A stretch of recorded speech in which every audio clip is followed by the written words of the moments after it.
जय जगन्नाथ। मु सुचित्रा मो चैनल सुचिस किचन को बहुत बहुत स्वागत करुँची।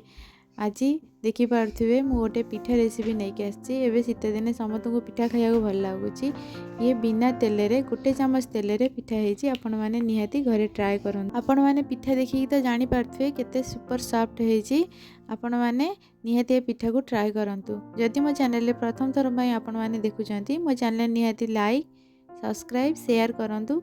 सांगसाथी मानू शेयर कले वीडियो समस्त पाखक जीव निहाती शेयर करूँ। देखिए रेसिपी मु गोटे कप सुजी नहीं देखूँ। ये टी मोटा सुजी अच्छी से गोटे ग्राइंडर जार कपे सुजी को आउ 2 चम्मच चीनी पकईकी भल भाव ग्राइंडिंग करी गोटे मिक्सिंग बाउल को नहीं गली। बर्तमान तादरे मु गोटे कप क्षीर आनी। प्रथम आधा कप क्षीर देकी भल भाव गोले नवा।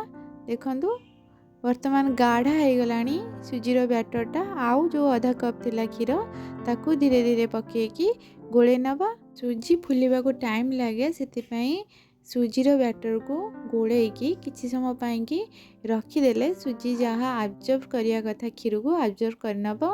वर्तमान ताकू किसी समय रखीदेवा। एबे गोटे स्टफिंग तैयारी करिबा। मु गोटे पैन बसई देछि। पैन रे गोटे चम्मच घी दे देछि। एबे हाफ कप रो गुड़ नहीं मुझे टेला गुड़ नहीं गोटी गुड़ नहीं। आपण मैंने नॉर्मल गुड़ जो पानी गुड़ थाए ताकू भी हाफ कप नहीं पारे। तापरे कोरिकी रखिथिबा गोटे कप रो नड़िया नहीं जाइछि भल भावे गोले दबा।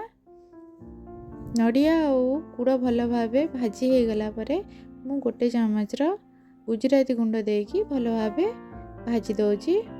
बिना छणारे ये पिठा बहुत बढ़िया लगे। आपण मैंने घरे निहाती को ट्राए करूँ। ये टाइप रो इजी रेसिपी देखिया को आपण मैंने निहाती मो चैनल को सब्सक्राइब करूँ। आपण मैंने वीडियो कोठू देखुंती कमेंट बॉक्स रे जणांतु। आपण माननकु मु धन्यवाद जणेबी। आ गोटे वीडियो रे नड़ियार स्टफिंग रेडी हो गलानी। एबे एक प्लेट को काढ़ी दबा ताकू ठंडा हवा पाएंगे। ठंडा हो गला परे छोट छोट लड्डू भाया करिकी देखंतु जेमती करूची छोट छोट लड्डू भाया करिकी रखीदेले आगो को बैटर रे दिया हबो। देखंतु छोटिया छोटिया पूरा छोटिया छोटिया गुड़ी भाया करिकी बॉल भाया रखी देछि। वर्तमान चलंतु देखिबा बैटर। देखंतु एबे सुजीर बैटर केते गाढ़ा हो गलानी। एबे एथरे आउ मु 2-4 चम्मच क्षीर देकी भल भावे गोले दउची। जदि आपणकर बैटर गाढ़ा हो आपण आउ 2-4 चम्मच एमती क्षीर देकी गोलेबे पानी देवेनी।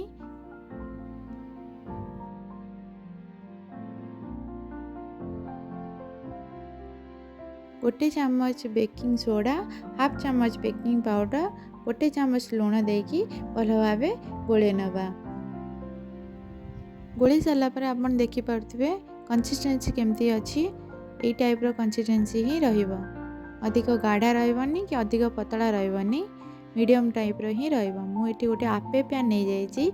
आपे पैन रे किछि तेल देकी भल भाबे ग्रीस करनबा। आपण पाखे जदि आपे पैन अछि आपे पैन रे आपण माने पिठा करि परिबे। नचेत आपण माने छोट छोट कटोरी थिबो ताटिया सेतेरे ए बैटर देकी आपण माने पिठा करि परिबे।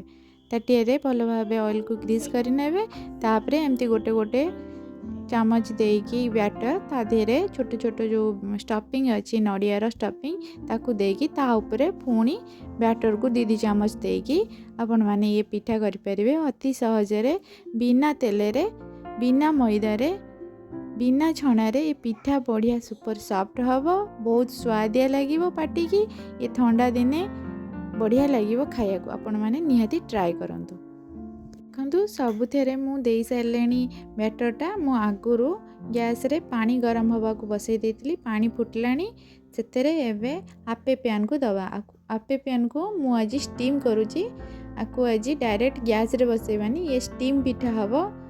देखंतु पिठा केमती फुलिलानी। आपण माने देखि जानि परथिबे पिठा केते स्पंजी देखा जाउची केते बढ़िया लागुची। देखिया को तो खाया केते स्वादिया लागिवो। आपण माने निहाती ए पिठा को ट्राए करंतु। जदि रेसिपी भल लागुची आपण माने लाइक करंतु आउ आपणक सांगसाथी मान पाखु शेयर करंतु। Thank you for watching.